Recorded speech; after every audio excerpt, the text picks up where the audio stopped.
హుస్సేన్ సాగర్ లో అగ్ని ప్రమాదంలో ఓ యువకుడి మిస్సింగ్ కలకలం రేపుతుంది. నిన్న రాత్రి బోటులో ఫ్రెండ్స్ తో కలిసి వెళ్లాడు అజయ్. బోట్లో తగలబడిన ఘటన తర్వాత అతని ఫ్రెండ్స్ అంతా సురక్షితంగా ఉన్నారు. కానీ అజయ్ మాత్రం కనిపించలేదు. అతను ఏ ఆసుపత్రిలో లేడని పోలీసులు చెప్పడంతో కుటుంబ సభ్యులు ఆందోళన చెందుతున్నారు. అయితే అజయ్ కోసం తీవ్రంగా గాలిస్తున్నారు అధికారులు. అజయ్ కోసం 6 టీమ్స్ గాలిస్తున్నాయంటూ డిఎఫ్ఓ అధికారి యజ్ఞనారాయణతో మా ప్రతినిధి Sujatha face to face. Hussain Sagar లో అజయ్ కోసం గాలింపు చర్యలు ముమ్మరం చేశారు. ఒకవైపు డిఆర్ఎఫ్ టీంతో పాటు ఫైర్ అధికారులు ఉదయం నుంచి గాలింపు చర్యలు ముమ్మరం చేశారు. అజయ్ ఆచూకీ కోసం ప్రస్తుతం డిఆర్ఎఫ్ బృందాలు ఇక్కడే ఉదయం నుంచి ముమ్మరంగా తీవ్ర ప్రయత్నాలు చేస్తున్నప్పటికీ అజయ్ ఆచూకీ ఎక్కడ దొరకడం లేదు. సార్ చెప్పండి సార్, నిన్న మిస్ అయినటువంటి అజయ్ ఇప్పటి వరకు కూడా ఆచూకీ దొరకలేదు.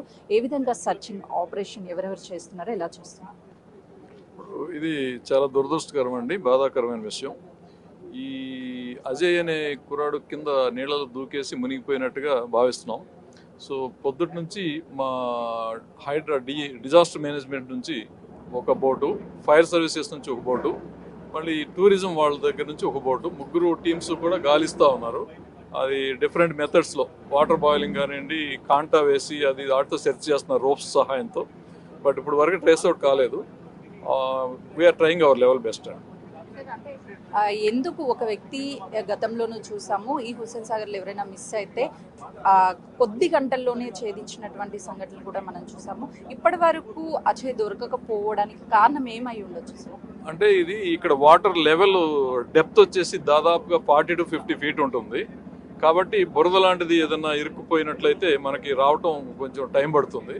So we are trying our level best. ఇప్పుడు ప్రత్యేకంగా ఏమైనా సరే లోపల మీరు అన్నట్లుగా కూడా 40 నుంచి 42 ఇంచెస్ లోపల వరకు ఉండే అవకాశం ఉంటుంది. మరోవైపు పూడిక కూడా ఉండే అవకాశం ఉంటుంది. కాబట్టి స్పెషల్ ఎక్విప్మెంట్ సహాయంతో ఏమైనా బయటికి తీసే అవకాశం ఉంటుంది. అంటే మా టీమ్స్ వేసినటువంటి కాంటాలు నీటి అడుగు దాకా వెళ్తాయి. వాటికి ఏమాత్రం టచ్ అయినా కూడా బాడీ బయటకు వస్తుంది. అదే ప్రయత్నం చేస్తాం. ఇంకా మనిషి మామూలుగా 40 feet దాకా మనిషి లైవ్ ఉన్న వ్యక్తి కిందకి వెళ్ళడం చాలా కష్టం కాబట్టి, అది రిస్క్తో కూడింది కాబట్టి కాంటాల సహాయంతో, రోప్స్ సహాయంతో ట్రై చేస్తున్నాం. ఆ కాంటా అడుగు వరకు వెళ్తుంది. దానికి ఎక్కడ టచ్ అయినా కూడా బయటకు వచ్చేస్తుంది body. We are trying our level best. చూస్తున్నాం కదా, అయితే అజయ్కి సంబంధించి స్పెషల్ టీమ్స్ డిఆర్ఎఫ్ బృందాలతో పాటు స్పెషల్ రీసెర్చ్ హైడ్రా వాళ్ళ సహాయంతో కూడా ముమ్మరంగా చర్యలు కొనసాగిస్తున్నాము. దాదాపు చాలా ఫీట్స్ ఉన్నటువంటి ఒకవైపు పూడిక కూడా ఉంటుంది కాబట్టి బయటికి తీసుకురావడానికి అన్ని విధాలు కూడా పూర్తి స్థాయిలో ప్రయత్నం చేస్తున్నాము అని చెప్పేసి అధికారులు చెప్తున్నారు. కెమెరామెన్ శ్రీనుతో సుజాత, హుస్సేన్ సాగర్.